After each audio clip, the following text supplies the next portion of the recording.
All right, so I'm removing my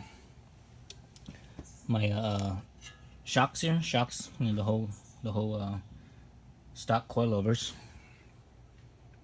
So you need to remove the 3 nuts up here. There's one back here too. These are 14 millimeters, and the 2 right here you use a deep socket, but the one behind this bar here, you have to use something like this where it's because you can't use a regular socket. You don't have clearance, so you have something that's like this. So I have a Tecon, I got from Amazon. I have a whole set of this stuff. It's pretty cheap. It's not too expensive. So I loosened those up already. So those are 14 millimeters. Down here at the shock, there's a nut right here. That one is a 17 millimeter, and you can see the bolt on the other side over here is sticking out already. After I loosened up this bolt here, 17 millimeter, I have to use a mallet to kind of hit this side so it comes out. So that's where I'm at right now. 17, right? 17 millimeter right there. And this side is, I think this side is probably 19 or, nope. I think this side is also 17 as well. Let's see. Yep, so this side is also 17 millimeter. So anyway, so my mallet, I whacked it out already.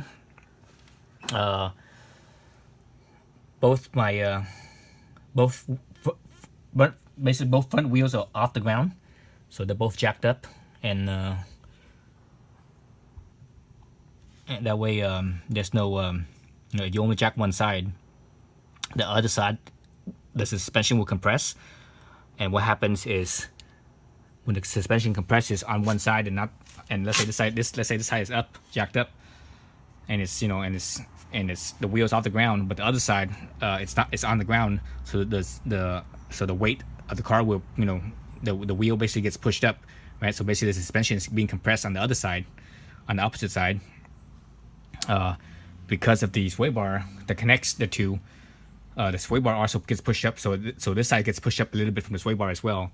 So it will make it very difficult to remove the basically you have less slack. So it's best to jack up both sides. So you have the suspension on both sides sagging down, so that way you get this full length. So that way the suspension here, the shock, the spring up on top, it's not compressed. So I'm gonna have a hard time pulling this out. So I'm gonna use this punch right here on the other side. So basically the other side of the bolt, I'm gonna put it right in the middle on the other side and whack it to get this out. Let me try to whack it with my mallet first. If it works with the mallet, it should. It's not in there real tight, so oops.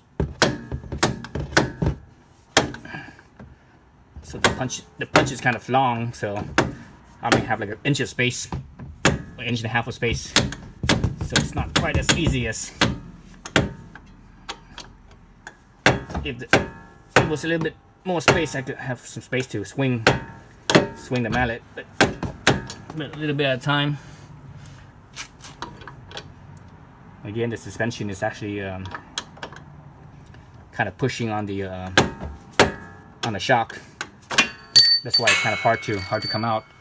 I'm not sure if the shock needs to go down for it, because actually the shock can't go down anymore. I might need to actually push the arm here up to give the slack.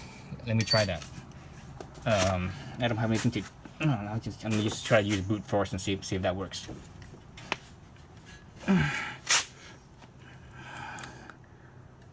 Yeah, that's not gonna work. I'm just gonna use that punch again.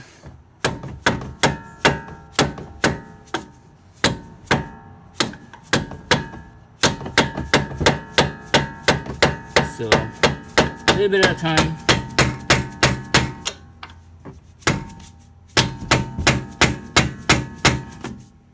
A little bit at a time. It's not quite yet. Getting there.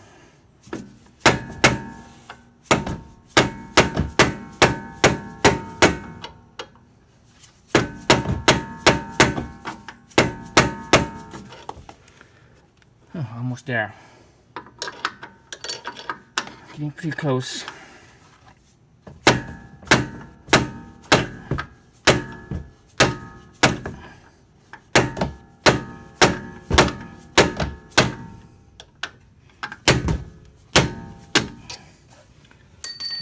Not sure if it's moving anymore. It might be hung up. The threads, the threads on here might be hung up on the shock.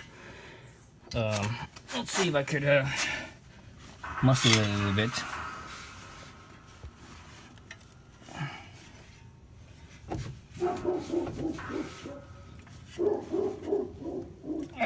Come on. Dang it. Okay, it's not spinning out. Let me try to loosen it up a little bit with the... Oops, wrong direction. Okay.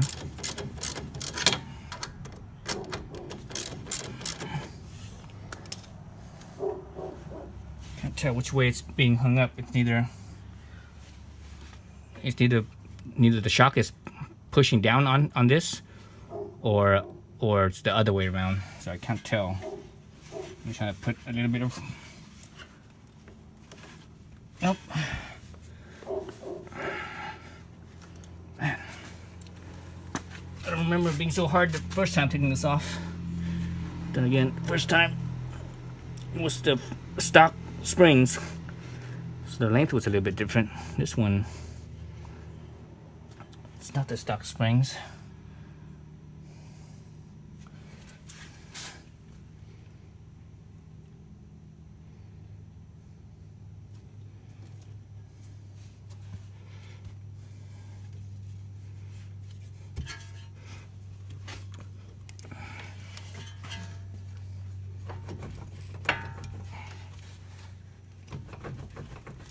Jesus, what the hell?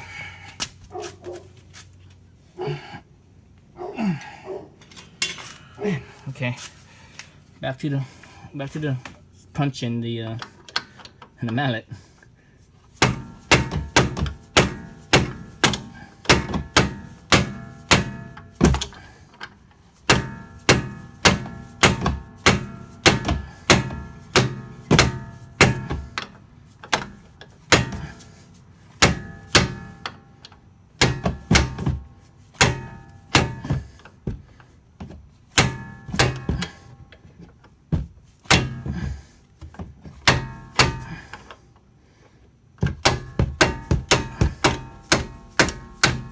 There we go. Whew. Okay, so it was actually the shock was actually pushing down further. So it's actually the stock was still expanding and pushing the suspension down further. So that's what the resistance is. So you actually kind of see the shock pushing down more than the bottom A arm here. Okay, so that's off.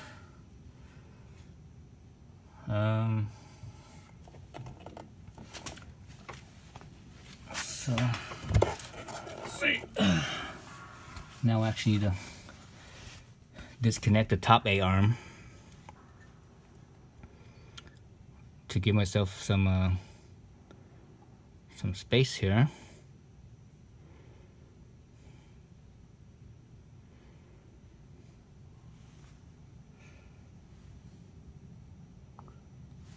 I need to disconnect the top A arm. The top A arm is right here and here. Both of those are also 17 millimeters.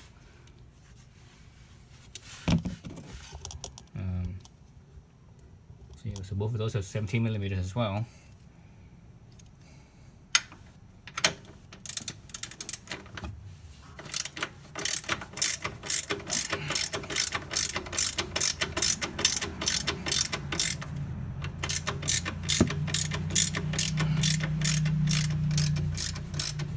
It's easier to do both of them instead of just doing one.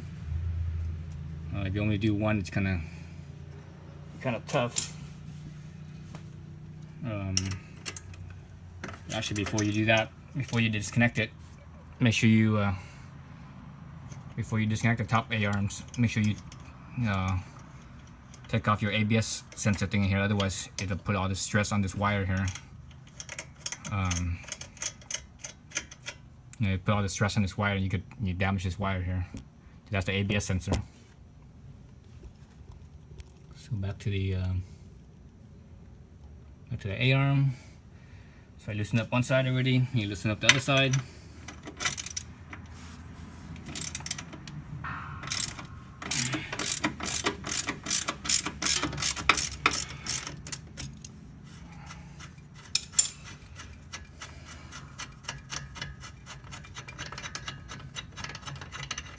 So I've done this once before, so this is the second time. And the second time's always easier, right, than the first, because the first time, you know, you're doing something new, never done it before. It's not like I do this, it's not like I work on cars on a regular basis. So